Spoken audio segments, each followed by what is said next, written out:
sí solito. Es un receptor de tipo tirosincina. Entonces, cuando se identificó que este receptor en algunos cánceres de tiroides está activado, se empezaron a diseñar medicamentos que actúan sobre ese receptor, lo inactivan y entonces le dan un mejor pronóstico al paciente. Otros factores de crecimiento que están involucrados en trastornos proliferativos son los factores de crecimiento vascular endotelial, que en muchos carcinomas los vamos a tener. De hecho, muchas células cancerígenas producen este factor de crecimiento para poder nutrirse. Si una célula está en multiplicación y crecimiento, pues necesita que le llegue oxígeno y nutrientes. ¿Cómo llega eso? Pues a través de vasos sanguíneos. Entonces la misma célula es capaz de producir un estimulante para que crezcan vasos sanguíneos y se esté nutriendo mejor. Por eso parece como si tuvieran cerebro propio. Estos son puros recordativos, ¿no? Claro. La matriz extracelular, pues es todo lo que está fuera de la célula. Es una red que tiene proteínas, principalmente agua sería el principal componente de la matriz extracelular, y tiene varias funciones. Entre ellas da soporte mecánico, ya sea algunas células, por ejemplo los epitelios se anclan a la matriz extracelular. Contribuye también para la migración de células. ¿Cómo se va a mover un histiocito, un macrófago a través de los tejidos? Anclándose en la matriz extracelular por medio de algunas adhesivas. Controla también la proliferación celular. Si está bien anclada la célula, generalmente no prolifera. Si pierde el anclaje, hay algunas señales que hacen que prolifere esa célula, dependiendo del tipo de célula. Sirve como un sitio donde se renuevan los tejidos. Por ejemplo, si ustedes tienen una herida, lo primero que va a pasar es que se empieza a depositar ahí una matriz extracelular. Generalmente es colágeno, y a partir de ahí empiezan a crecer otras células como vasos sanguíneos y pues lo que haya dependiendo del tipo de tejido que tenemos. Y también contribuye a establecer microambientes. No es lo mismo el ambiente donde están algunas células, por ejemplo en el corazón, que el que hay en la piel, que el que hay en el cerebro. Entonces la matriz extracelular pues también regula estos microambientes.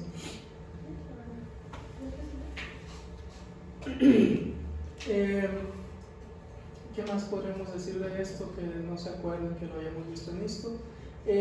La podemos encontrar de dos formas. Una de ellas es como matriz intersticial, que es todo el espacio que hay alrededor rodeando las células, y hay una matriz extracelular más específica que es la membrana basal. En todos los sitios donde tengamos epitelios, generalmente vamos a tener una membrana basal. El epitelio no anda flojo ahí volando por todos lados, sino que está anclado a una membrana basal. Cosas importantes de esto: la matriz intersticial está formada principalmente por colágenos de varios tipos, dependiendo del tipo de tejido, es el tipo de colágeno que vamos a tener.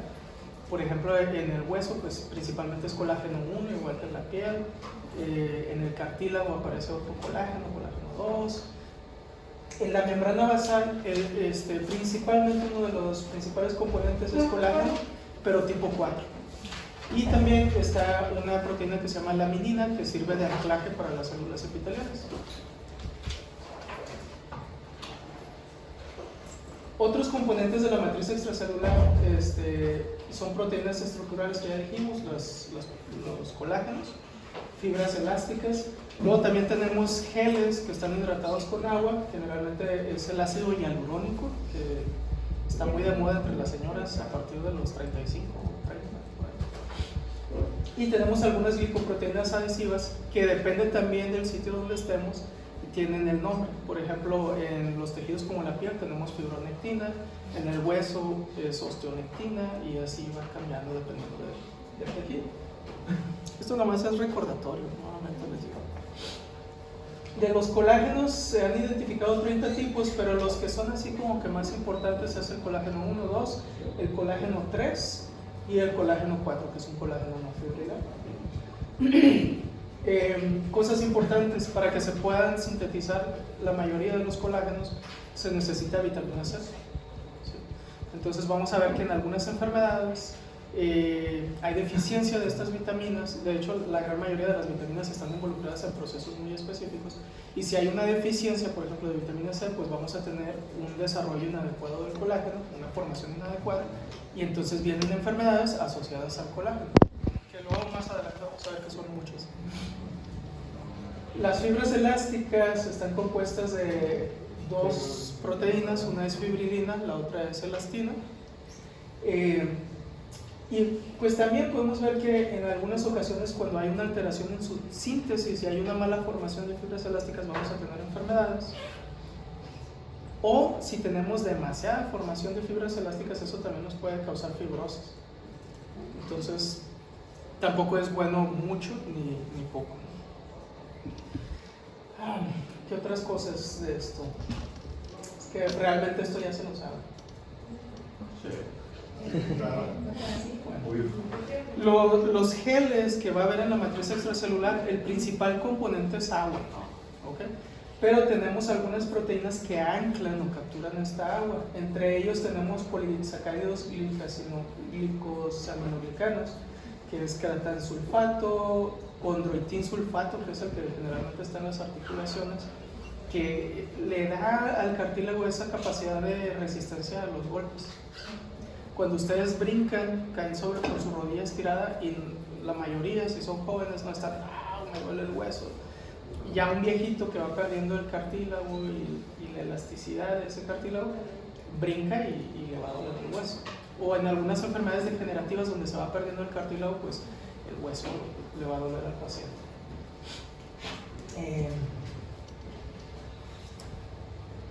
Vamos a ser prácticos con todo esto. De las proteínas, glicoproteínas adhesivas, ya les dije, son sitios que otras células utilizan como un anclaje. Por ejemplo, la fibronectina va a estar en la gran parte de los tejidos y es un sitio de donde los fibroblastos o también los neutrófilos, los macrófagos y otras células se van moviendo. Es como ellos sacan unos bracitos y se anclan de eso para poder desplazarse por eso. Tenemos otras proteínas adhesivas como la laminina, que va a estar en la membrana basal y es el sitio de anclaje para las células epiteliales. Y tenemos algunas otras otras proteínas como integrinas, que sirven para lo que es la migración de las células inmunes cuando van en el torrente sanguíneo para que puedan pasar al espacio extracelular. Como quiera lo vamos a ir viendo más adelante.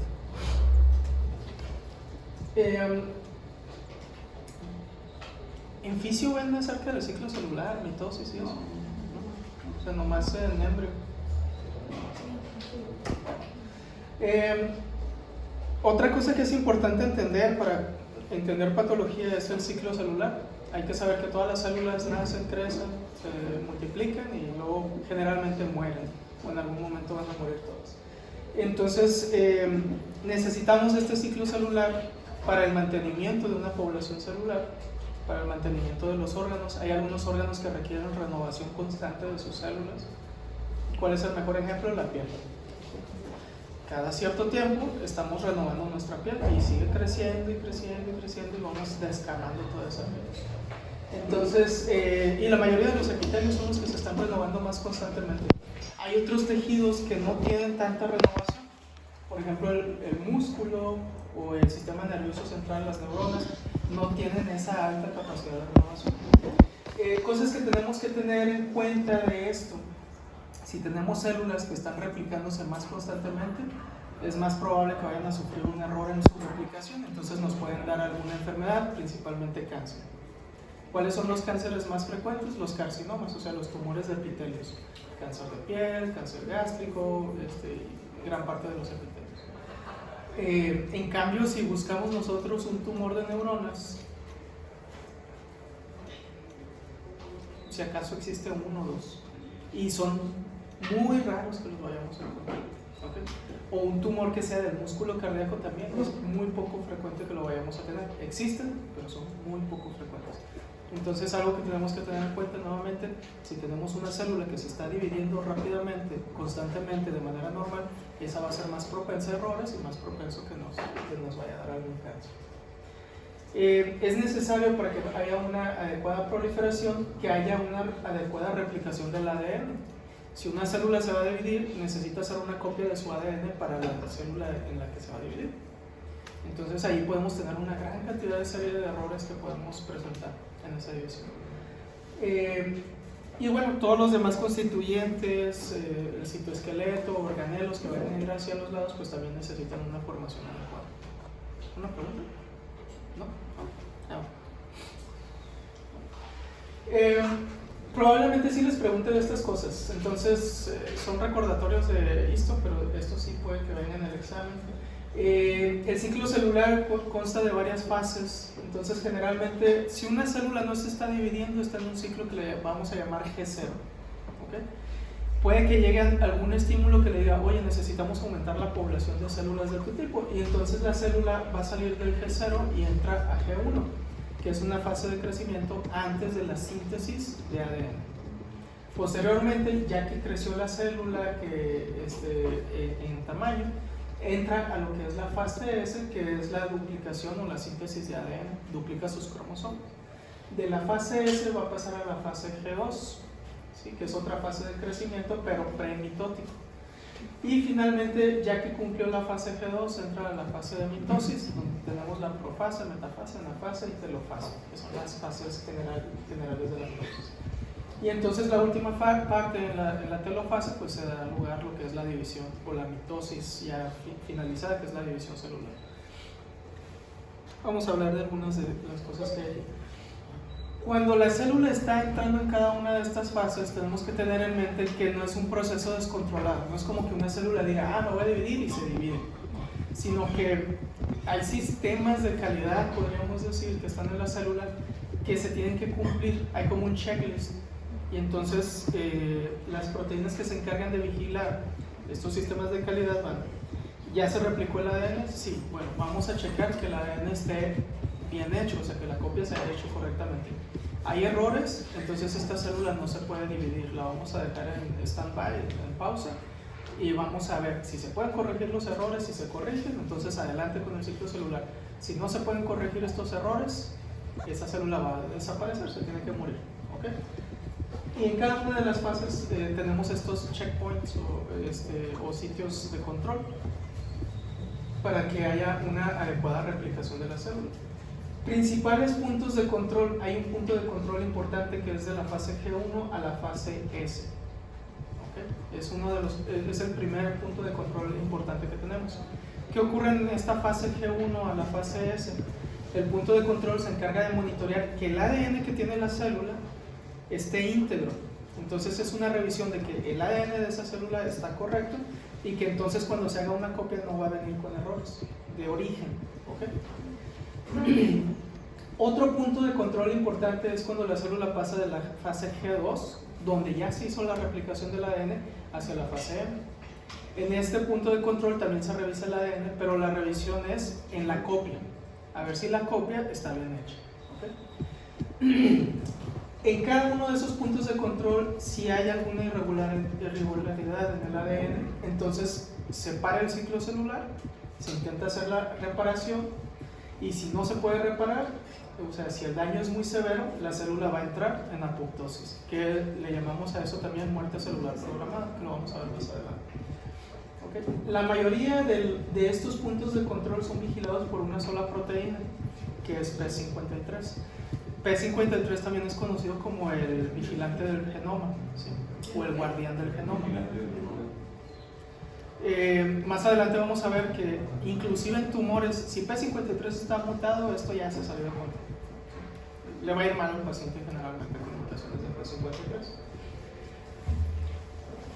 P53. Pero no es la única proteína que está involucrada. No sé si esto lo hablamos en ISTRO, ¿verdad? Estoy casi seguro. En los diferentes puntos de control tenemos algunas otras proteínas que también están involucradas. Por ejemplo, para que pase de la fase G1 a la fase S, hay una proteína que se llama proteína RB. Esta proteína RB está anclada a otra proteína que se llama E1 y es como un freno de mano, ¿sí? Si está puesto, el carro no avanza. ¿Okay? Entonces, cuando queremos que avance el ciclo celular, aquí actúan quinasas dependientes de ciclinas, que es una proteína que se une a la ciclina, la activa y entonces fosforila RB y el ciclo avanza. Es como que quitamos el freno de mano y el carro puede avanzar. ¿Okay? Pero sobre las quinasas dependientes de ciclinas hay inhibidores, o sea, tenemos todavía podríamos decir un tercer punto de control, que son los inhibidores de CDK. Que hay varios, si se fijan, tienen nombres como P16, P15, 18, 19. Uno de los más importantes es P16, ¿sí? O CDKN2A. No se estresen con esa parte, lo vamos a ver más adelante otra vez.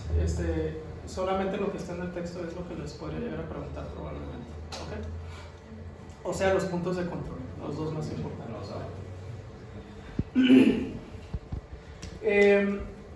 La gran mayoría de los tejidos tienen células totipotenciales, que les vamos a llamar células madre. En los diferentes tipos de tejidos hay reservorios para estas células madre. Por ejemplo, en la piel, el reservorio de estas células madre es la membrana basal. Ahí están nuestras células madre. Cuando veamos piel lo vamos a ver un poquito más profundo, pero si hay un daño al ADN que importa, no es el de las células ya maduras, es el de las células madre. ¿Okay? Entonces la radiación solar afecta a las células madre principalmente.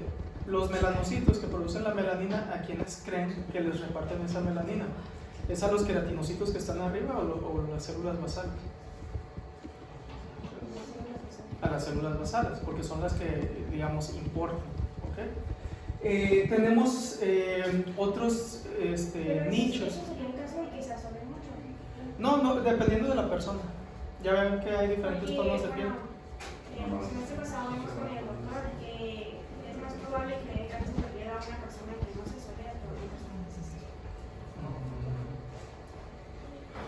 solea. No quiero contradecir al doctor. Bueno, o sea, dijo eso porque es necesario la vitamina. Bueno, depende, ¿no? Porque nosotros tenemos. Sí, hay algo que se llama tipos de piel, no sé si lo vieron. Es que no vemos vitamina D. No. ¿Se acuerdan de la eumelanina y la feomelanina?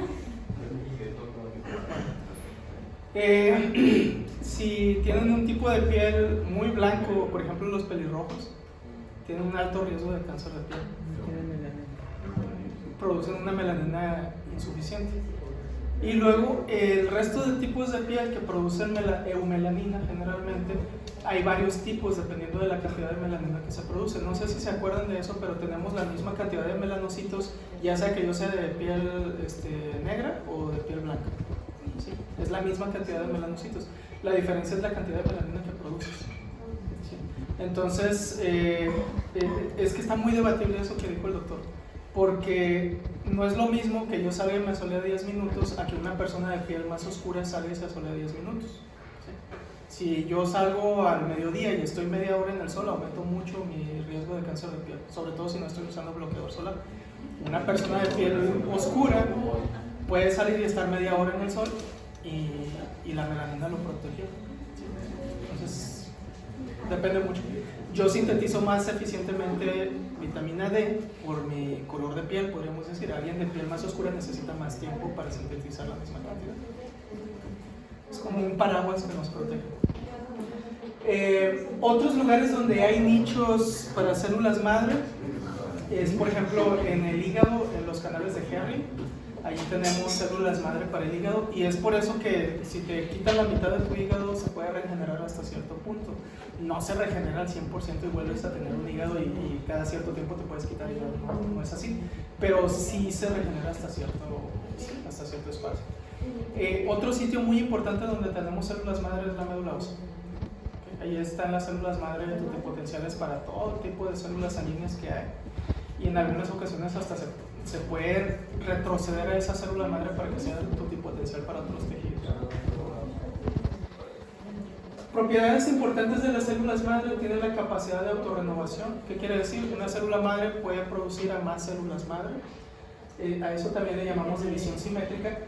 Y la otra propiedad es la de división asimétrica. Una célula madre puede dar lugar a una célula ya adulta, podríamos decir, o ya especializada del tejido. ¿Okay? No sé si eso se entiende. Espero que sí. Bueno, si no lo entienden, me dicen, no hay problema. Las células madre también las podemos dividir en embrionarias y tisulares. Cuando hablamos de células madre embrionarias, estas células están indiferenciadas. O sea, podemos agarrar una célula madre embrionaria y la podemos convertir en el tejido que queramos, dependiendo de los factores de crecimiento que le demos. Entonces, yo puedo agarrar una célula madre embrionaria y la puedo convertir en músculo cardíaco, músculo esquelético, en hueso, en piel, en cerebro, en lo que quiera. En cambio, las células madre tisulares o células madre adultas, estas ya están comprometidas a un solo tipo de tejido. Yo no puedo, bueno, ya se puede, pero antes no se puede. Yo no puedo agarrar una célula madre de la piel y convertirla en una célula madre sanguínea, por ejemplo. Ya se puede. Ya se puede, pero para fines prácticos no. Para fines del examen. Para fines del examen no se puede. No, hace como 3-4 años unos científicos, tú puedes agarrar una célula madura y darle ciertas señalizaciones y la célula va a evolucionar hasta hacerse una célula madre. Eso es muy reciente. Agarraron unas ratitas y entonces se les estuvieron aplicando eso y las ratas rejuvenecían. ¿Lo de las cremas? ¿Lo de las cremas? ¿Cremas? ¿Las cremas de célula madre? No, eso no. No son células madre lo que le dan a las ratas, sino son factores de crecimiento y otras citocinas que están. Está bien interesante eso, pero algún día va a ser más famoso de esas investigaciones. Están muy padres. Bueno, sitios donde tenemos células madre que generalmente otra cosa, nuevamente, van a estar protegidas en microambientes. ¿Qué quiere decir eso? Que es un lugar especial que evita que la célula madre esté expuesta a radiación o a otros cambios que le pudieran alterar el ADN. La médula ósea está en el nicho perivascular, en el folículo piloso hay un sitio muy chiquito que es la región del bulbo donde están las células madre. En la córnea los vamos a ver en el limbo y así sucesivamente, ¿no? Por ejemplo, esa foto que está ahí es un hígado y las células que se ven aquí, estas son células madre. Este es un canalículo biliar. Pero esas células madre se pueden convertir en más canalículos biliares. Por eso es que están teñidas para la misma citoqueratina. Y bueno, ese nomás es un recordatorio de histología. Nada más. Solo las cosas que les dije que iban a venir.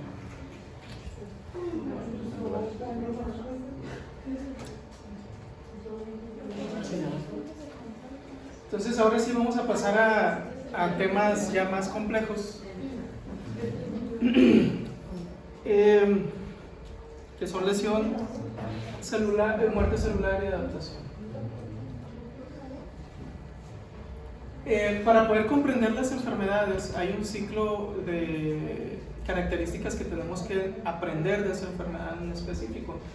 La gran mayoría de las enfermedades tienen una etiología, una causa, ¿sí? Entonces, si queremos describir una enfermedad, generalmente lo primero que tenemos que buscar es la etiología de esa enfermedad. No siempre se puede, pero la gran mayoría de las enfermedades que vamos a estudiar tienen una etiología. Esa enfermedad, después de su etiología, sabemos que nos va a causar cambios morfológicos, que son cambios en la célula y en el órgano. ¿Okay? A eso es a lo que principalmente le llamamos cambios morfológicos. Patogénesis es cómo se va desarrollando ese cambio morfológico, pero afectando o causando la enfermedad. ¿Sí? Es diferente que una sola célula cambie a que esa célula que cambió nos está causando que el azúcar pues, no pueda entrar a la célula y entonces eso nos va a causar la enfermedad, que ahora sí es diabetes. No sé si me explico. ¿Sí?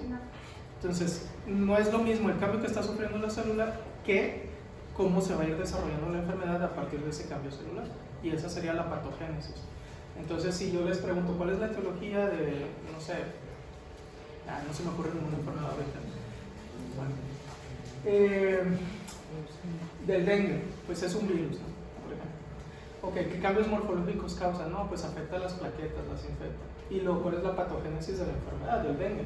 Bueno, hay una baja de las plaquetas y entonces eso nos empieza a causar sangrados, hemorragias o pérdida de liquidación tercer espacio. Y esa ya es la patogenia, no sé si me explico ahora. Y finalmente, eso nos va a causar manifestaciones clínicas. Siguiendo con el ejemplo del dengue, pues si tenemos una disminución de las plaquetas, ¿qué manifestaciones clínicas vamos a ver? Sangrados, ¿sí? Entonces, si consultamos a un paciente con probable dengue, además del sangrado, pues también sabemos que otras manifestaciones clínicas son fiebre, dolor de cabeza. ¿Sí me explico, no? Entonces, generalmente es un ciclo que tenemos que ir como que aprendiendo de cada una de las enfermedades que vamos a tener. Entonces, definición de etiología es la causa o los factores responsables de la iniciación y el progreso de la enfermedad. Tenemos varios tipos de etiologías. Algunos ejemplos es que tenemos algunas enfermedades de etiología hereditaria. ¿Sí? ¿Qué quiere decir eso? Que hay una mutación en un cromosoma, entonces cuando tenemos un hijo se lo heredamos. y él también va a tener esa misma enfermedad. Y tenemos factores ambientales, por ejemplo, y nuevamente voy a usar el dengue porque no me estoy acordando ahorita de ninguna otra enfermedad, pero ¿cuál sería la etiología del dengue? ¿Es hereditaria o es ambiental? Es ambiental, es la picadura de un mosquito y allí viene el virus del dengue. La patogenia, nuevamente, son los mecanismos por los cuales se está desarrollando y está progresando esta enfermedad.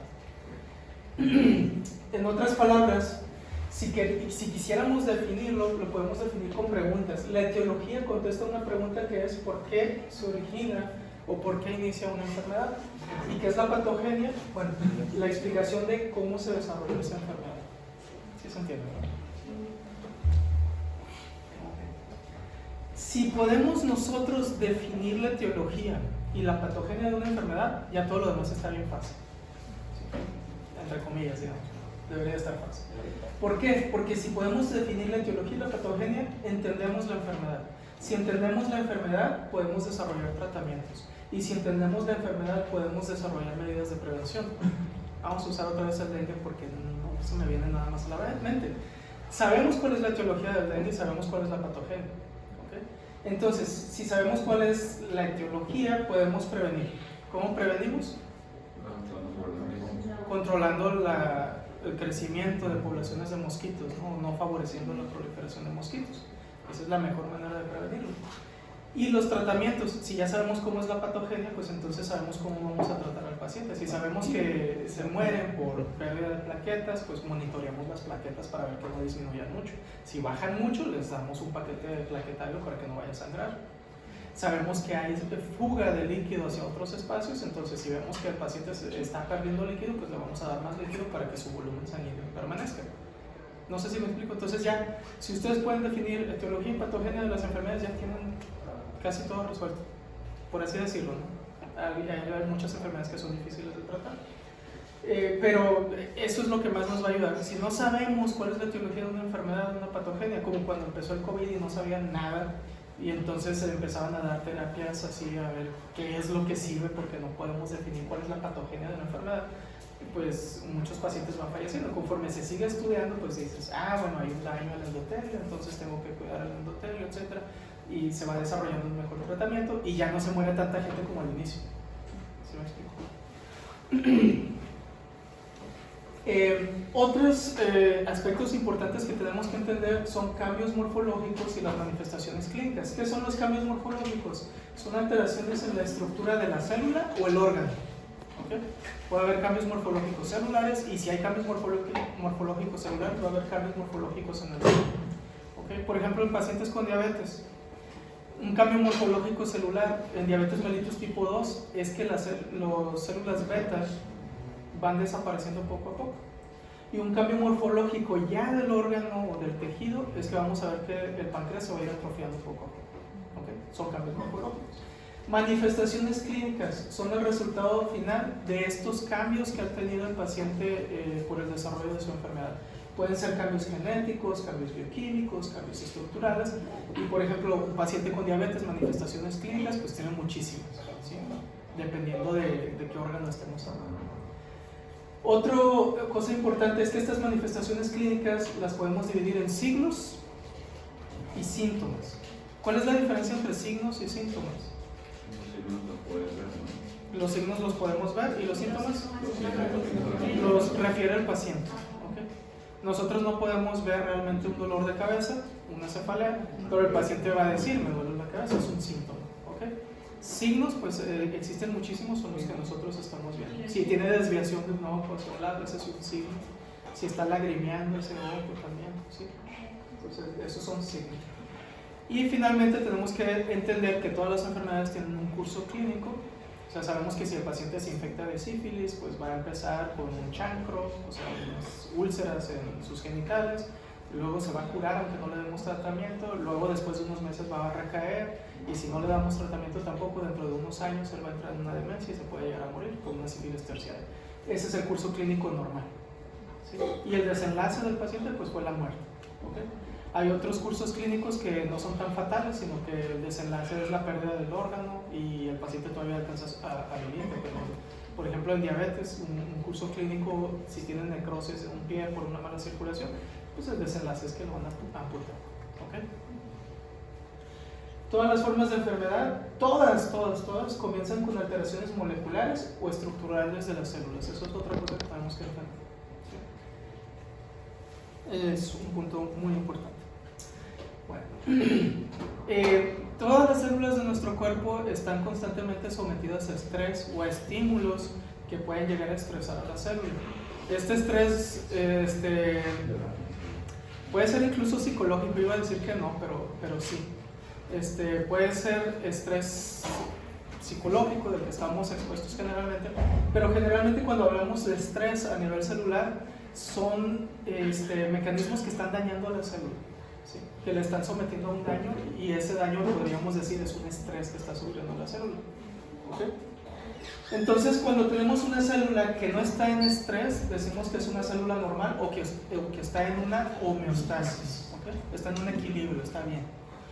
Esta célula puede ser sometida a estrés, y generalmente el estrés, cuando usamos esa palabra, es un cambio, pero que no es fatal para la célula, o sea, no la está dañando totalmente, pero la célula tiene que adaptarse a ese estrés. ¿Okay? Entonces, por ejemplo, un estrés, podríamos decir, benéfico. Empiezan ahora aptitud física y no hicieron ejercicio durante todas las vacaciones, y entonces el primer día de aptitud física están corriendo, no sé, lo que sea que los pongan a hacer, y están sometiendo a sus músculos a un nuevo estrés, o a un estrés que hacía rato que no sentían. Entonces esos músculos pues se van a ir adaptando poco a poco a ese estrés que sufrieron. ¿Okay? Y esa es la adaptación. Si el estrés es demasiado y la célula no se puede adaptar, los pusieron a hacer un ejercicio extenuante y tenían una pistola en su nuca y les dijeron que no pararan de correr, entonces la célula se va a dañar. ¿Okay? Entonces la célula o se adapta al estrés, o si el estrés es demasiado, sufre una lesión o un daño. ¿Okay? Hay algunas ocasiones que la célula va a sufrir el daño directamente, o sea que no le damos oportunidad a la célula de que se adapte. Es otra condición que puede pasar. Si el daño a la célula es pasajero, la célula sufre pero no muere, y entonces se puede reparar. ¿Okay? Hay mecanismos de reparación celular. Pero si el daño es muy severo, entonces la célula no se puede reparar y pasa a una lesión irreversible, y entonces va a morir por cualquiera de las dos vías, o necrosis o apoptosis. Si el estrés es progresivo, es continuo, también va a pasar lo mismo, ¿sí? La célula no va a tener un estado de tranquilidad donde se pueda recuperar, y entonces va a entrar en muerte celular programada o en necrosis. ¿Sí? ¿Sí se entiende, verdad?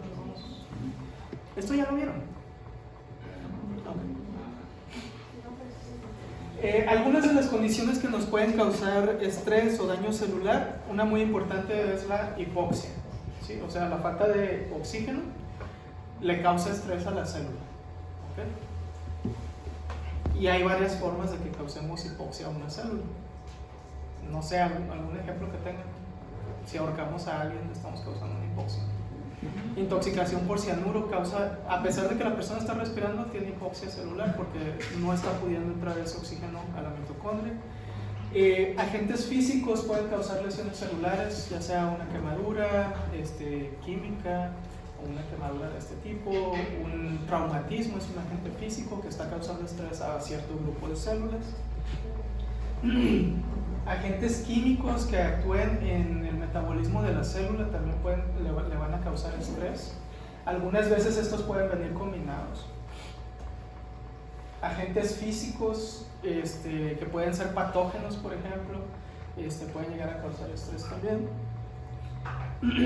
Reacciones inmunes, nuestro propio cuerpo le puede causar estrés a nuestro propio sistema. ¿Sí? Luego vamos a ver un poquito de eso. Anormalidades genéticas, o sea, mutaciones que hagan que una proteína no se produzca bien, entonces esa célula no está funcionando adecuadamente y entra en un estrés celular. O trastornos nutricionales, que es algo que cada vez vamos a ir viendo más y más y más y más y más, ¿sí? Sobre todo por las políticas, ¿cómo iba a decir? Capitalistas de este mundo.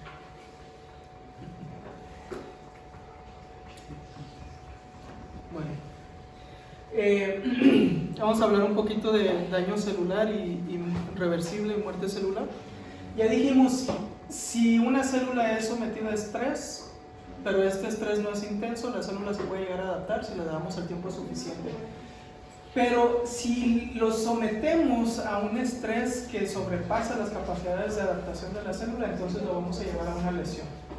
Y eso lo podemos ver en varias formas. Por ejemplo, en el músculo cardíaco, si se le pone una sobrecarga de trabajo, digamos, si aumenta el volumen sanguíneo, esa es una sobrecarga, eso sí lo ve un fisio, y entonces el músculo se tiene que adaptar a ese nuevo estrés por el aumento de volumen. Para poder seguir haciendo su trabajo, entonces va a tener que aumentar su masa. ¿Okay? Pero también podemos tener un músculo cardíaco al que no le está llegando oxígeno durante mucho tiempo, más de una hora. Y entonces ese estrés, esa hipoxia va a causar muerte celular en el músculo. ¿Sí? Entonces tenemos varios tipos de lesión celular. Cosas que influyen en esta lesión celular es el tipo de lesión, la intensidad de esta lesión y el tiempo a que está sometido el órgano a esa lesión. ¿Okay? Pues sería como el daño irreversible que tenía que hacer. Sí. Sí, este ya, aquí, este es un infarto, de hecho aquí se ve. Entonces no le está llegando suficiente oxígeno a la célula y va a pasar por una serie de cambios celulares que ahorita vamos a ver un poquito más adelante. Pero al final, como no recibió oxígeno de nueva cuenta, al final la célula se muere y entonces queda la zona infartada. ¿Okay? Bueno, ya habíamos hablado ahorita de las causas. Una de las principales causas en gran parte de enfermedades que vamos a ver es la deprivación de oxígeno o la hipoxia o isquemia. ¿Diferencias entre hipoxia e isquemia? ¿Alguien? Hipoxia es cuando no se subiendo sangre, pero no hay suficiente de oxígeno en ella. Y la isquemia es la falta de irrigación. Falta de irrigación, y la hipoxia es que no está entrando oxígeno, ¿sí? O que no está usando el oxígeno adecuadamente. Muy bien. Bueno, y todo eso ya lo hablamos hace rato. Normalmente entonces, una de las cosas que dijimos es que la intensidad es un factor importante, qué tan intensa es esta deprivación de oxígeno. Y otra muy importante es el tiempo de duración de la lesión. Si tenemos, por ejemplo, usando el ejemplo del infarto, los primeros minutos que no está llegando oxígeno, que no está recibiendo irrigación del músculo cardíaco, lo que va a pasar es que la función de esa célula empieza a disminuir. Si digamos esa isquemia era una isquemia transitoria porque hubo un vasoespasmo y se recupera la circulación, la célula regresa otra vez a su función celular normal. Pero si el tiempo de evolución ya pasó más de 1 minuto, 2 minutos, 3 minutos y no ha llegado oxígeno, entonces empiezan a haber alteraciones en la célula. ¿Okay? Una de las primeras alteraciones que ocurren son alteraciones bioquímicas. ¿Okay? Que en el caso del músculo cardíaco que no está recibiendo oxígeno, pues está teniendo alteraciones bioquímicas a nivel de la mitocondria, ya no está produciendo suficiente ATP. Posteriormente, el siguiente cambio que va a presentar esa célula son cambios a su ultraestructura. ¿Qué quiere decir eso? Las membranas que hay en la célula, no la membrana celular de fuera solamente, sino por ejemplo la membrana mitocondrial, la membrana de los lisosomas, se empiezan a volver inestables. Al perder esa inestabilidad, entonces existe el riesgo de que empiece la liberación de los productos que hay ahí. ¿Sí? Y finalmente, si empieza a haber un daño a esas membranas, que son los cambios ultraestructurales, lo siguiente que vamos a poder ver ya son cambios en la microscopía de los. O sea, ya vamos a agarrar un microscopio y lo vamos a ver y vamos a ver que hay cambio. Esto lo podemos ver muy bien en los infartos. Si tenemos un infarto que duró 1 hora, normalmente nosotros lo vemos en el microscopio y no se ve gran cambio en la salud. Así aparentemente pues no pasó gran cosa. O un riñón que no recibió sangre durante un rato, lo vemos en el microscopio y parece que estaba bien. Pero si esa isquemia duró bastante tiempo, lo vemos en el microscopio y vamos a ver necrosis. O sea, ya estamos viendo un cambio en el microscopio. ¿Sí? Y finalmente, la última manifestación son cambios morfológicos macroscópicos, ¿sí? Que es lo que estábamos viendo en la imagen anterior. Este es un cambio morfológico macroscópico, pero para poder haber llegado a ver la zona muerta del músculo cardíaco, primero se tuvo que pasar por los otros pasos. ¿Okay? Entonces chequen bien esos pasos.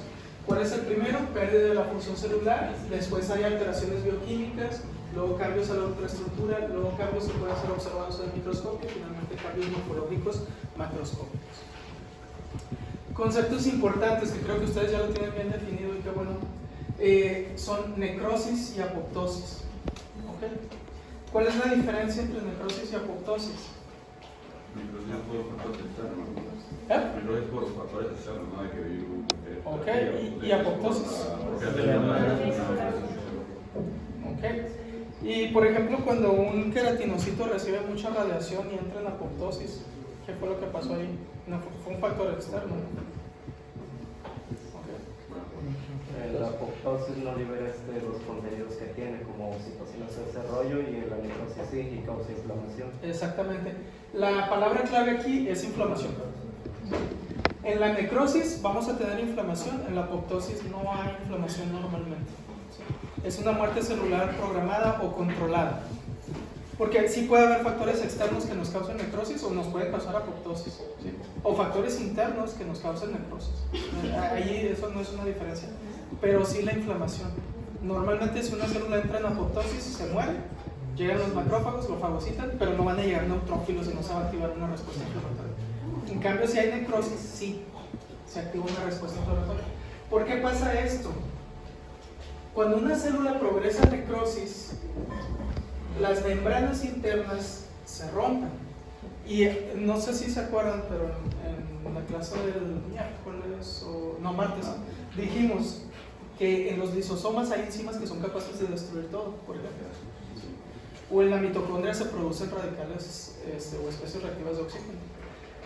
Y de hecho, el mismo ADN que hay es antigénico, o sea, inicia una reacción inmune, aunque sea nuestro propio ADN. Por eso está involucrado, empaquetadito ahí en el núcleo y no sale normalmente. Y muchos de los organelos que hay aquí adentro, si salen, o las proteínas que hay ahí adentro, si salen, van a desencadenar una respuesta inmune. ¿Okay? Entonces, normalmente la célula necrótica pierde sus membranas y todos los contenidos que hay en sus organelos, todas las proteínas y enzimas y todo, se libera de una manera descontrolada y por eso inicia la inflamación. ¿Sí se entiende?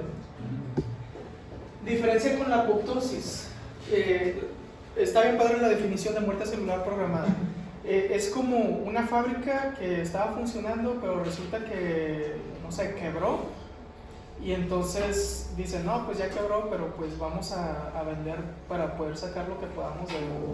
Y entonces, ¿qué van a empezar a hacer? Empaquetar cada una de las herramientas y cosas que hay y empezarlas a vender de manera organizada, ¿no? Por lo menos para tener una ganancia final. Pasa algo parecido con la célula. La célula estaba funcionando bien, tiene algo que la está lastimando y entonces hay un programa especial en la célula que dice, ¿sabes qué? Ya no podemos continuar viviendo. Tenemos muchos errores en nuestro ADN, estamos sufriendo mucho estrés, entonces vamos a cerrar esta célula. Y entonces se inactiva esa célula y empieza un proceso por medio del cual todos los organelos y todo el contenido de la célula se va empaquetando en pequeños globulitos o pequeñas bolitas, que en inglés lo dicen blebs o algo así. Entonces se va guardando en pequeñas bolitas que también les conocemos como cuerpos apoptóticos, y esos cuerpos apoptóticos tienen unos receptores especiales en la superficie que los macrófagos llegan y hacen contacto con esos receptores y hay fagocitosis, pero sin inflamación. O sea, el macrófago nomás llega y empieza a limpiar todo y aquí no pasó nada. ¿Okay? Esa es la diferencia entre necrosis y apoptosis. ¿Sí? Entonces, en otras palabras, en la necrosis hay descomposición de la membrana plasmática, de los organelos y del núcleo. Todo se rompe. ¿Sí? Generalmente lo primero que pasa si tenemos una membrana que está inestable es que va a empezar a entrar líquido, entonces se va a hinchar la célula también. En muchas ocasiones vemos células hinchadas que van a entrar en necrosis y explotan. Hay fuga del contenido y esa fuga de los contenidos que hay en la célula van a causarnos una reacción inflamatoria. En la apoptosis se forman cuerpos apoptóticos, ya está todo bien programado para que esa muerte sea organizada. Y entonces hay fagocitosis y aquí no pasó nada, no va a haber inflamación y todo. ¿Puede haber necrosis y apoptosis al mismo tiempo? Sí. ¿Sí? Algunas células puede que alcancen a entrar en apoptosis, otras puede que no, dependiendo del proceso. Otras palabras importantes en lesión celular, que son definiciones más que nada, son cariolisis, pignosis, porque también le llaman cariopignosis y cariorexis. Cuando escuchen la palabra cariolisis, quiere decir que el ADN se va degradando poco a poco, y entonces cuando vemos una célula que tiene cariolisis, el núcleo se empieza a ver cada vez más pálido hasta que desaparece. ¿Okay? Cuando hablamos de cariopignosis o pignosis, lo que ocurre con este núcleo es que se va compactando cada vez más chiquito hasta que queda un puntito chiquito. ¿Sí?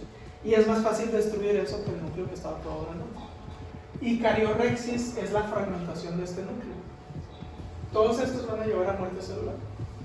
¿Sí? Pero son algunos procesos que de repente vamos a platicar, ¿no? Pues esta célula tiene mucha pignosis, o esta célula se le puede ver ahí la cariorexis, o sea, la fragmentación de ese núcleo. Realmente se los pongo porque en algunos exámenes luego se los preguntan, pero pues nada más.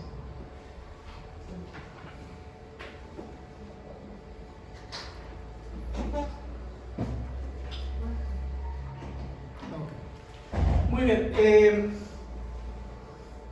Cuando hay daño en las células también, o tenemos muerte celular, lo podemos ver en diferentes patrones, dependiendo de qué fue lo que causó el daño y qué órgano estemos hablando. Son algunos de los factores.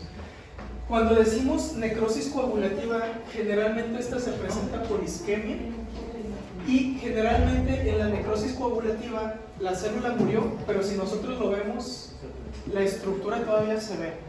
¿Sí? O sea, hay destrucción de la célula, pero si nosotros lo vemos todavía podemos decir, este es el corazón y aquí está el pedazo de corazón. En un infarto generalmente vamos a ver necrosis coagulativa como la que vemos aquí. Es una zona de isquemia que si yo la veo en el microscopio, las células están muertas, pero la estructura todavía me alcanza a decir que aquí está la pared del corazón. ¿Sí? En cambio, en la necrosis licuefactiva, las células son digeridas, se hace como una pasta, o sea, se licúan, y entonces lo vamos a ver con un material viscoso. Bueno, esta es una necrosis coagulativa. Este es un corazón normal y este es un corazón producto de un infarto. ¿Se ven los núcleos? Todavía se ve la estructura de la célula, pero son células que están muertas. En la necrosis licuefactiva hay destrucción del tejido. En este caso es un cerebro, tuvo una infección bacteriana probablemente, y entonces hubo una necrosis licuefactiva de esta zona. Probablemente ahí había pus y otros materiales licuados viscosos. ¿Okay? Otro término que usan mucho principalmente los cirujanos es el de necrosis gangrenosa. ¿Sí? No sé si lo han escuchado. Bueno, necrosis licuefactiva. Aquí se puede ver el órgano, ya no, o sea, puras células así distribuidas. En la necrosis gangrenosa tenemos dos tipos, gangrena seca y gangrena húmeda. Y es un término más clínico que otra cosa. Yo en patología, cualquiera de los dos que vea, para mí es lo mismo. Pero el cirujano que lo está viendo así macroscópicamente, pues sí los diferencia. Generalmente la gangrena seca, la mayoría de las veces es por una mala circulación arterial, la mayoría de las veces. Y la gangrena húmeda generalmente es por una mala circulación venosa. ¿Sí? Entonces no hay un buen drenaje del líquido y entonces por eso le llaman gangrena húmeda. ¿Sí se alcanza a ver la diferencia? Si no le está llegando suficiente oxígeno, pues se necrosa todo esto. De hecho, a veces le puedes hacer así con el dedo y se cae. Eso no. Pero da la impresión de que sí. Otro tipo de necrosis es la necrosis gaseosa, que viene de queso. Está muy asociada con la tuberculosis. Entonces, si nosotros vemos, el mejor ejemplo es un pulmón. Estamos viendo aquí el parenquima pulmonar, pero de repente hay un granuloma y lo que está aquí parece de ese queso para untar Filadelfia, ¿no? O de este tipo de queso que se utiliza. Y entonces de ahí viene el nombre de necrosis gaseosa. Si escuchan necrosis gaseosa, generalmente hay granulomas y la mayoría de las veces es por alguna micobacteria.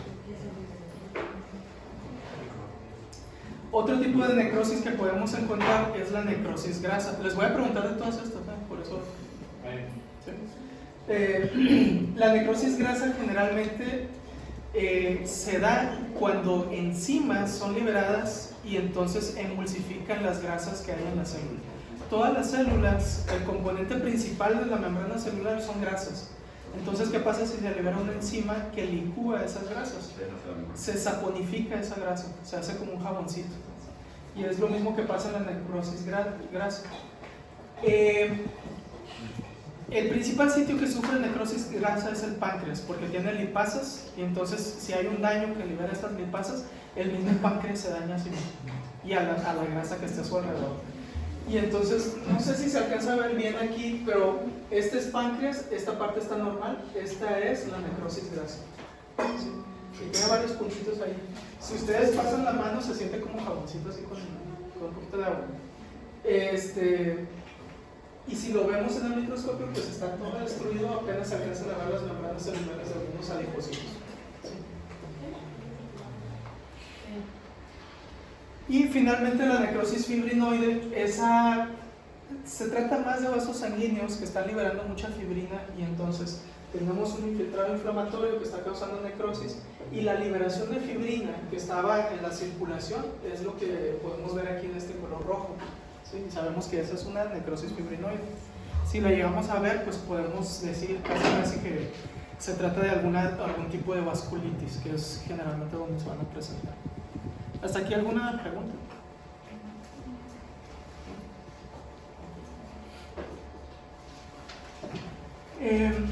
Bueno, recuerden, las células tienen un mecanismo para reparar el ADN, pero si el daño es demasiado y no puede ser reparado, ya sea por diferentes causas, la célula va a entrar en muerte celular programada. Es lo más probable que puede pasar.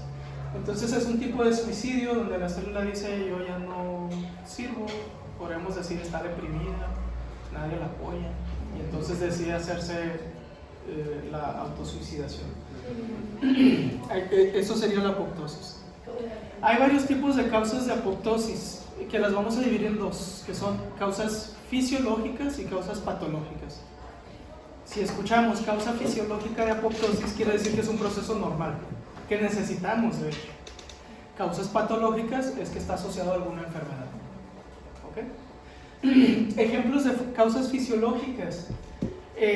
No sé si se acuerdan del embrio. En la formación de nuestros cuerpos nacemos con pliegues interdigitales. ¿Sí? Bueno, esos pliegues interdigitales no los necesitamos generalmente, a menos que vayamos a vivir en el agua, no sé. Entonces necesitan desaparecer. ¿Cómo desaparecen esas células? Por medio de apoptosis. ¿Okay? Otro sitio es en la formación del corazón. Al inicio hay varios vasos sanguíneos que tienen que sufrir una involución por medio de apoptosis para que se pueda formar adecuadamente todo el sistema cardiovascular. También podemos ver que hay apoptosis fisiológica por involución de tejidos que son dependientes de hormonas. Lo podemos ver, por ejemplo, en el endometrio. El endometrio, por acción hormonal, aumenta. Cuando disminuyen las hormonas, entonces ese endometrio, esa población celular va a ir disminuyendo poco a poco. Entonces hay una acción hormonal que está estimulando o deja de estimular, y entonces la célula entra en apoptosis. Otra parte importante es el control de la población celular.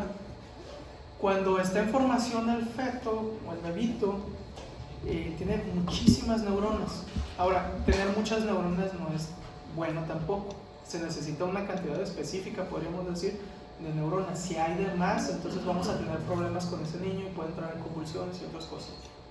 Entonces hay una autoprogramación para que haya la cantidad necesaria de neuronas, y las otras entran en apoptosis. Ahí estamos teniendo un control de esa población celular. Y finalmente, otro proceso donde vamos a ver apoptosis es en la remoción de linfocitos autorreactivos. Normalmente en el timo, si se detecta que hay una célula T que es autorreactiva a proteínas de nuestro propio cuerpo, esa célula entra en apoptosis. No puede salir a la circulación y dividirse porque nos podría causar una enfermedad autoinmune. ¿Sí vamos bien? Okay. Condiciones patológicas que nos van a poder causar apoptosis. Si hay daño al ADN, la célula probablemente, si no lo puede reparar, va a entrar en apoptosis. Si se acumulan demasiadas proteínas que no son funcionales, que no son necesarias para la célula, probablemente la célula entre en apoptosis. En ciertas infecciones también, algunas de las células infectadas, principalmente infecciones virales, la célula entra en apoptosis. Prefiere entrar en apoptosis que estar secuestrada, digamos, por el virus. Y también en atrofias patológicas. No sé si se entiende eso. ¿No? Bueno. ¿Vieron el pie de la necrosis gangrenosa o de la gangrena seca? No sé si se fijaron que ese pie esos deditos necróticos estaban así como más chiquitos. ¿Sí? Bueno, pasa algo parecido con otros órganos. Si no le llega suficiente sangre, no está llegando suficiente energía a ese órgano y entonces ese órgano ya no puede mantener su población celular normal, va a tener que disminuir y algunas células van a entrar en apoptosis. ¿Sí? Puede pasar en el cerebro también. Personas que tienen aterosclerosis, que es la obstrucción de los vasos sanguíneos, no solo obstruye el corazón y causa infartos, sino también puede obstruir el cerebro. Entonces esa disminución de la circulación sanguínea va a causar una atrofia al cerebro. ¿Qué cambios vamos a ver en una apoptosis cuando estemos en el microscopio? Una de las primeras cosas es que la célula se hace más chiquita. O sea, tiene encogimiento celular. La cromatina se condensa, eso quiere decir que era eucromatina y ahora cambia a heterocromatina y se va a hacer chiquita. ¿Sí? Se empiezan a formar burbujas en el citoplasma, entonces vamos a ver una célula que empieza a poner sus burbujitas. Me gusta más la palabra en inglés que es blebs, empiezan a hacer unos blebs ahí. Y finalmente, si lo vemos en un estado ya más avanzado, vamos a ver macrófagos que están fagocitando, se están comiendo esas células. ¿Okay? Aquí lo podemos ver en un queratinocito. Estos son queratinocitos normales y este es un queratinocito que está entrando en apoptosis. Otra cosa es que se vuelven más rojitos, no sé si se fijan. El citoplasma se vuelve más eosinofílico, esa es otra característica que no les puse ahí. Estos son hepatocitos, este es un hepatocito normal, aquí está otro, fíjense el núcleo de este hepatocito y esta es una célula apoptótica. Entonces si agarramos el tamaño de la pura célula apoptótica y lo comparamos con el núcleo, son casi del mismo tamaño. ¿Y dónde está el núcleo? Está aquí, chiquito. ¿Cómo le llamamos a ese proceso? Cariolisis, pignosis o carioresis. Pignosis, muy bien. Y aquí no sé si ven que el núcleo está desvaneciéndose, ya no se ve tan oscuro. Cariolisis, muy bien. Este es otro recuadro que, digamos, esta célula está entrando en la apoptosis y si se fijan aquí se están haciendo burbujas en su citoplasma. Esto va a ir avanzando hasta que la célula está toda fragmentada. ¿Sí? A eso me refiero con burbujas. Para que se lleve a cabo esa apoptosis, no crean que nomás llega una señal y dice entra en apoptosis y la célula entra en apoptosis así inmediatamente, sino que hay una cascada de procesos que se tienen que cumplir. No los vamos a ver todos porque se me hace mucho rollo, solamente vamos a hablar de los más importantes. Hay varias vías de apoptosis que las dividimos también en dos, que es la vía intrínseca y la vía extrínseca. ¿Okay? Hablando de la vía intrínseca, esa sí o sí involucra a la mitocondria. ¿Okay? Entonces, una apoptosis por la vía intrínseca va a involucrar a la mitocondria sí o sí. ¿Qué es lo que pasa aquí? Hay ciertas proteínas que normalmente mantienen a la célula viva. Estas proteínas se les llama también familia BCL2. La principal es BCL2, así se llama esa proteína. Si una célula expresa BCL2, es una célula que no muere. ¿Ok? O sea, no muere, se está manteniendo viva. Hay otras proteínas que son VAX y VAC principalmente. Estas pueden viajar a la mitocondria y entonces hacer que la mitocondria libere citocromo C. Entonces funcionan diferente de BCL2. BCL2 inactiva VAX y VAC. Pero si BCL2 no está, VAX y VAC viajan a la mitocondria y se libera el citocromo C. ¿Vamos bien? Okay. Una vez liberado el citocromo C es un iniciador de la cascada de caspasas. Y entonces las caspasas se van activando, es una cascada que activa una caspasa tras otra, hasta que llega a caspasa 8. Y entonces estas caspasas activan endonucleasas que hacen que el núcleo se fragmente, que se haga más chiquito, que ocurra la pignosis, la cariorexis, y también que el citoesqueleto se fragmente y en general que se formen estas burbujas de citoplasma donde están los contenidos celulares. ¿Sí se entendió, no? Vayas a repetir la última parte, por favor. Ok. El citocromo C activa la cascada de caspasas y estas caspasas son las que van a hacer que los diferentes organelos de la célula se fragmenten o se hagan más chiquitos o se empaqueten en la membrana celular. Lo de que se empaquetan es extrínseco nada más. No, en las dos vías. Ah, La única diferencia entre vía intrínseca y extrínseca es la mitocondria. ¿Sí? Para la mitocondria. Sí. Si es por la vía intrínseca, tiene que pasar por la liberación de citocromo C que está en la mitocondria. ¿Okay? Entonces debe de llegar una señal a la mitocondria para que libere su citocromo C. ¿Extrínseca cómo sería? Extrínseca generalmente ocurre por lo que es un ligando o factores o citocinas que les llamamos factor de necrosis tumoral. Entonces puede llegar un linfocito, generalmente un linfocito T, hace contacto con el receptor y esa es una señal que le dice a la célula: tú te tienes que morir. O puede llegar la citocina de factor de necrosis tumoral, hacer contacto con el receptor y entonces activar la cascada de caspasas. Pero si se fijan, ya se pasó, o sea, ya se saltó el paso del mitocondrio. ¿Sí? Aquí está otro ejemplo más o menos. Entonces, normalmente BCL2 está activada y no permite que VAX y VAC entren a la mitocondria y activen la cascada de caspasas. Pero ¿qué pasa? Si hay daño al ADN, si hay mucha radiación que dañó al ADN o algunas otras cosas que estresan mucho a la célula, entonces se activan esos sensores de daño, se antagoniza BCL2 y entonces VAX y VAC se activan. Entran VAX y VAC y entonces van a liberar citocromo C. Ese citocromo C es el que va a activar la cascada de caspasas. ¿Sí vamos bien?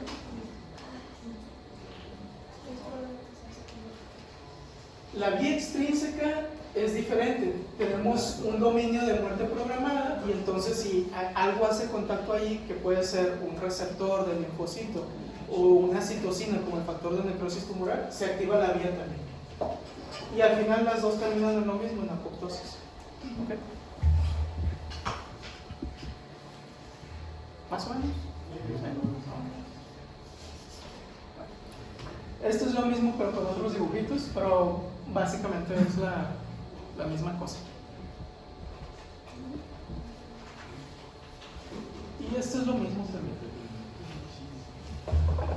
Bueno, ¿Y los dos tipos pueden ser por estos? no, de hecho, la vía extrínseca generalmente no es porque la célula tenga dañado el ADN o digamos, no lo detectó la célula, sino que el linfocito detectó algo que le está indicando que esa célula está mal.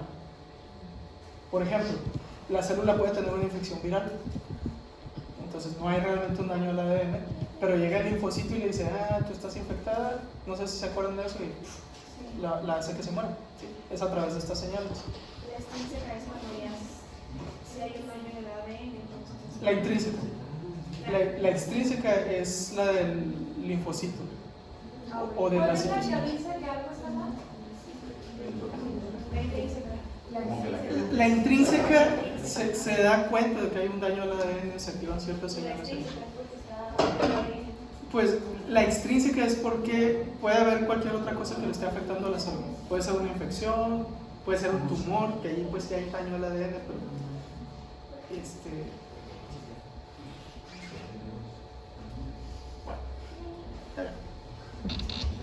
no sé si les explico. Aquí no me acuerdo cuál les iba a decir. Realmente voy a intentar ser lo más práctico posible, no vamos a hablar de esto. Caspasas activadoras o caspasas iniciadoras, tenemos varios tipos. Caspasas importantes, yo diría que tenemos 8, 9 y 10, ¿sí? Para aprender.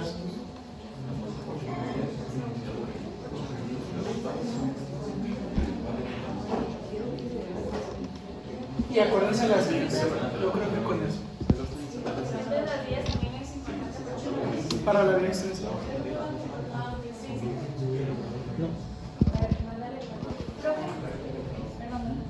Aunque en la física, aunque el daño no sea directamente, aún así el linfocito va a ir.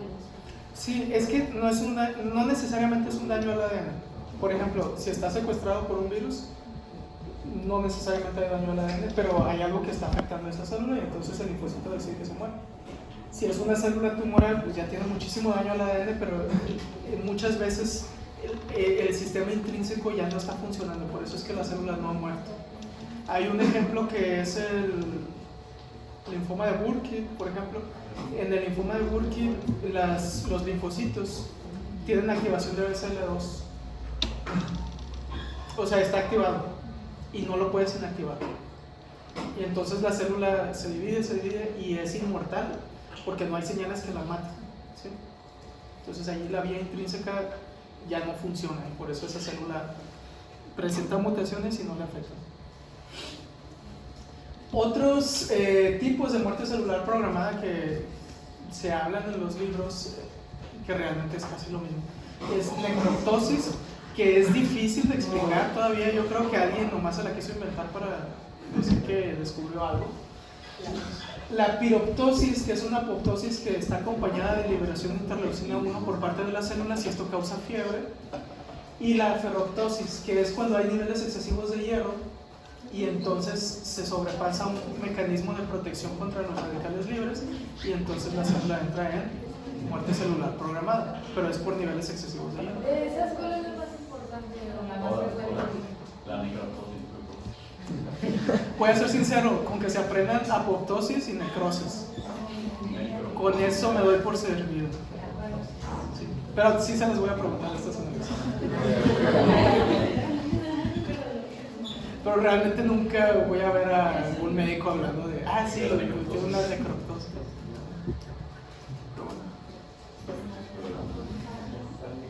Otro proceso importante en el que puede entrar la célula cuando recibe estrés es la autofagia. Es un mecanismo que le ayuda a sobrevivir en condiciones de estrés, donde ya lo dijimos en la clase anterior, ¿no? Por ejemplo, si estamos en ayuno o la célula está en ayuno, no está recibiendo suficientes nutrientes, pero tiene que sobrevivir. Entonces, ¿qué hace para poder sobrevivir? Lo que haríamos cualquier otra persona, comerse a sí mismo. Y entonces, organelos que diga la célula, este organelo ahorita no me está sirviendo, lo va a autofagocitar. ¿Cómo hace esto? Por medio de la formación de una membrana que va a rodear al organelo que ya no sirve o que quiere fagocitar. A esa burbuja o a ese soma que se forme alrededor del organelo le llamamos autofagosoma.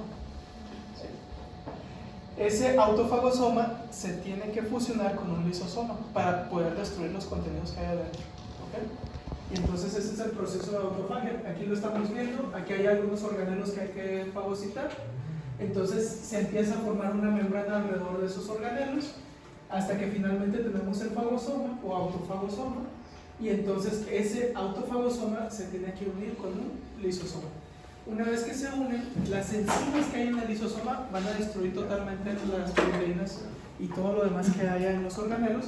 Y entonces, ya que se degradaron, los productos que quedaron de esa degradación pueden ser reutilizados, la gran mayoría. Algunos otros quedan allí y se pueden ir almacenando en un sitio como una basura que pues, ahí se va a quedar.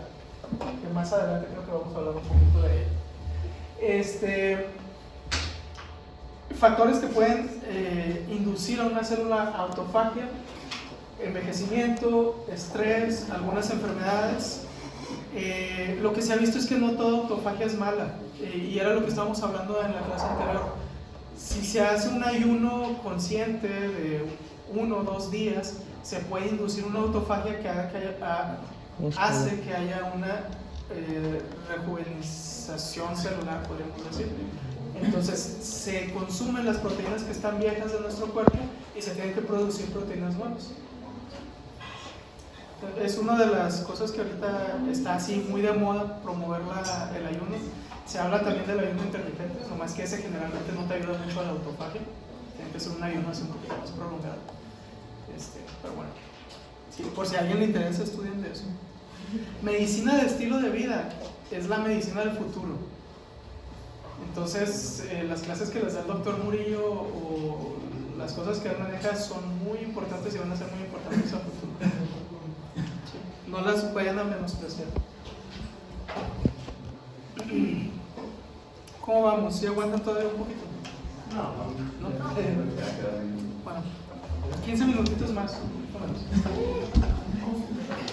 Bueno, ya hablamos un poquito de así muy por encima de cosas que pueden dañar a la célula y que cómo puede llegar a reaccionar, pero nos vamos a ir metiendo cada vez un poquito más a fondo con mecanismos de daño.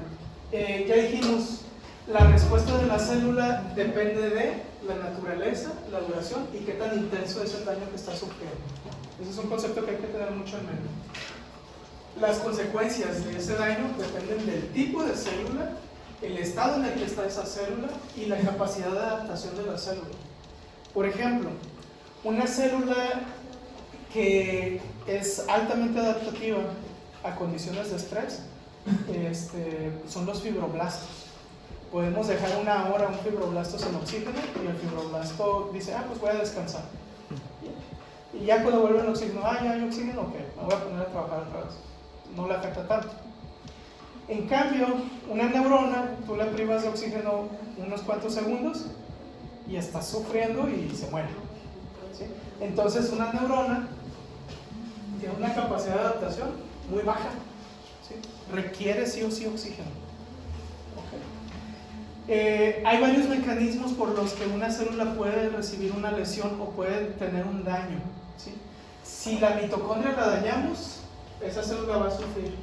Si dañamos las membranas de la célula, esa célula va a sufrir. Si dañamos el ADN, eso va a sufrir. Si aumentamos el estrés oxidativo de la célula, la va a hacer sufrir. Si alteramos la homeostasis del calcio, que es un ion muy importante en las células, va a haber problemas. Y si afectamos el retículo endoplásmico, que es un almacén de calcio, pues también vamos a tener problemas. ¿Sí? Son los principales mecanismos de daño, ya hablando propiamente de la célula. Entonces, estados de hipoxia, quemaduras, intoxicaciones, y todo lo que hablamos de agentes que nos pueden causar daño, al final de cuentas van a causar daño en alguno de estos sistemas. ¿Okay? En realidad, la mayoría de las veces que tenemos algo, una hipoxia o no sé, una quemadura o algo, no causa daño exclusivo a una, sino que generalmente causa daño a varias o todos. ¿Sí? Ese es otro concepto que no explica mucho el libro, pero tenemos que entender los mecanismos de daño de manera separada, pero tenemos que tener en mente que estos pueden ocurrir al mismo tiempo. ¿Okay? Bueno, vamos a ir hablando de algunos de estos. Acuérdense que uno de los principales actores en lo que es la muerte celular es la mitocondria, porque ya dijimos está la vía intrínseca de la apoptosis, entonces cualquier cosa que lo dañe va a liberar proteínas, principalmente citocromo. ¿Qué cosas pueden dañar la mitocondria?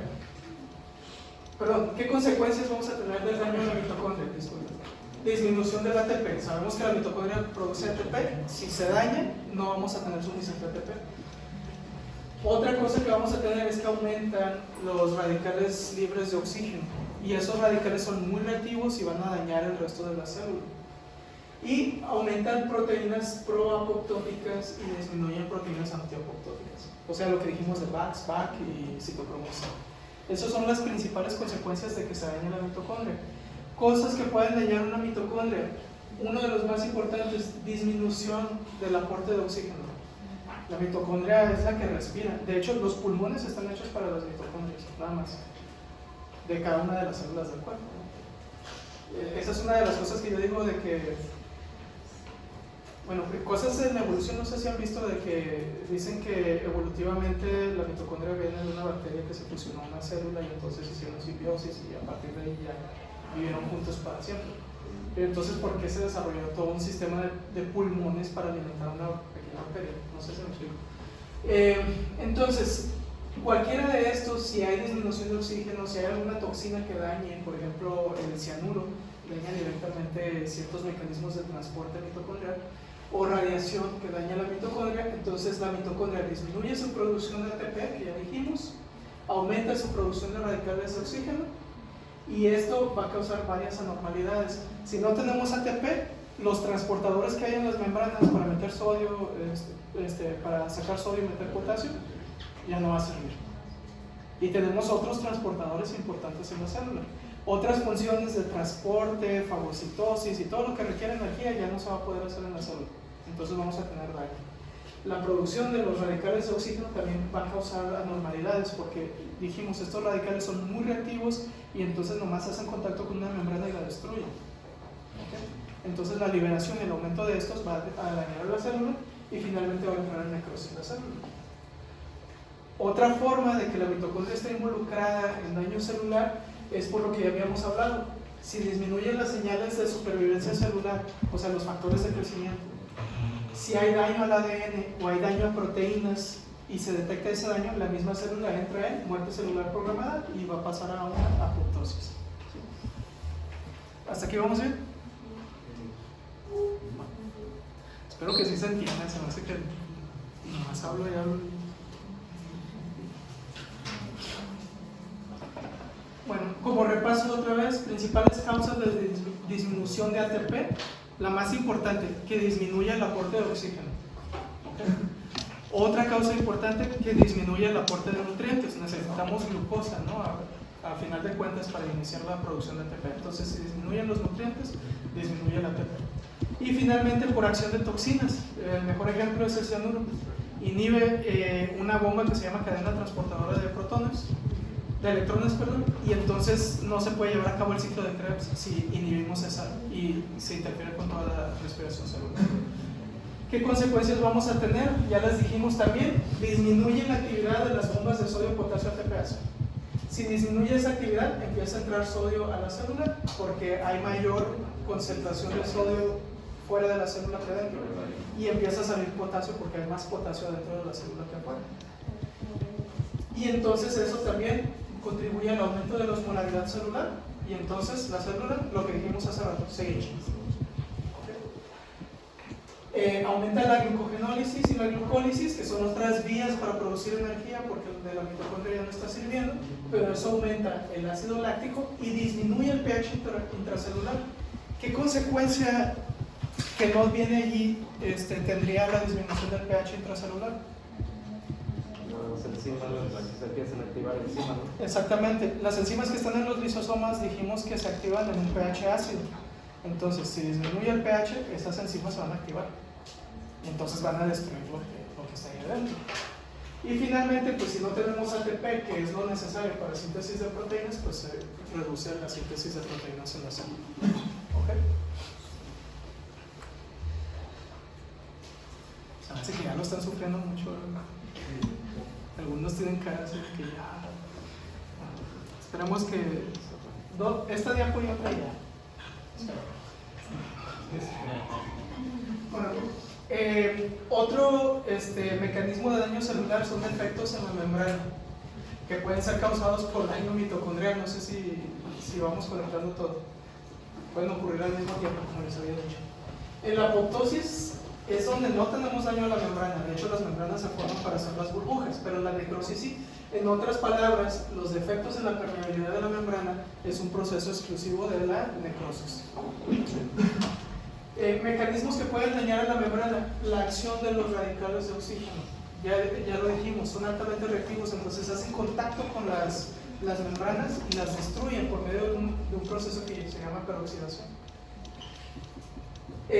Otro mecanismo para dañar es disminución en la síntesis de fosfolípidos. Si no se sintetizan adecuadamente fosfolípidos, es el principal componente de la membrana.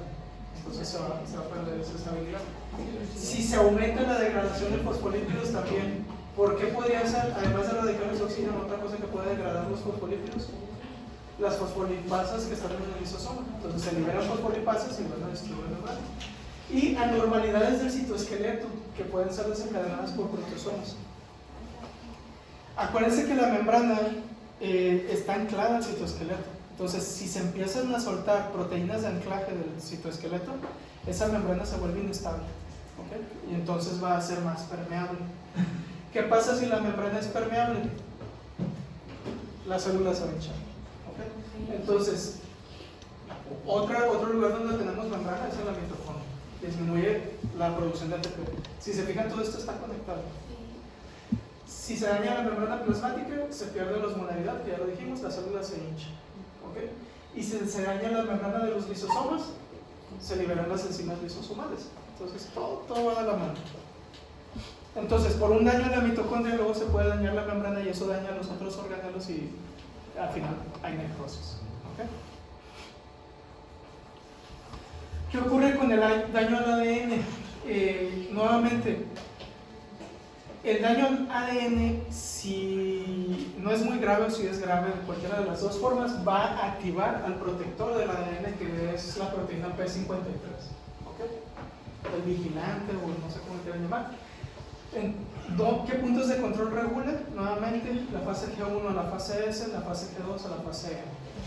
¿Qué hace el P53? Revisa que el ADN original esté íntegro en la fase de G1 a S, y en la fase de G2 a M, que la copia esté íntegra. ¿Okay? Vigila las dos partes. Si se detecta alguna irregularidad, P53 frena el ciclo celular, o sea, ya no avanza, y activa mecanismos de reparación. Hay varias otras proteínas dentro de la célula que están encargadas de reparar al ADN. Doctor, ¿Sí? yo tengo una pregunta, pero no sé si estoy bien. Entonces, volviendo a lo pasado, si tenemos un daño en la mitocondria, va a disminuir el ATP, entonces, por lo del ATP, aumenta la osmolaridad gracias a la bomba de protones que sale, entonces eso hace edema, que el edema hace la necrosis. Todo el conjunto sería una necrosis. Entonces no puede haber solo edema. O sea, todo Se eso va a lleva desencadenar. a la necrosis. En- O sea, no sé cómo preguntar. No sé. Sí. Sí. Sí, es lo que les decía al inicio. Todos estos procesos los estamos viendo por separados, pero en realidad ocurren casi todos al mismo tiempo. ¿Sí? Entonces, sí, se daña la mitocondria, no hay ATP, no funcionan las bombas de sodio y potasio, aumenta la osmolaridad de la célula, mete el líquido y entonces se hincha, hace edema. Y luego se hace necrosis. Y la necrosis es la muerte de la célula. Ah. Sí.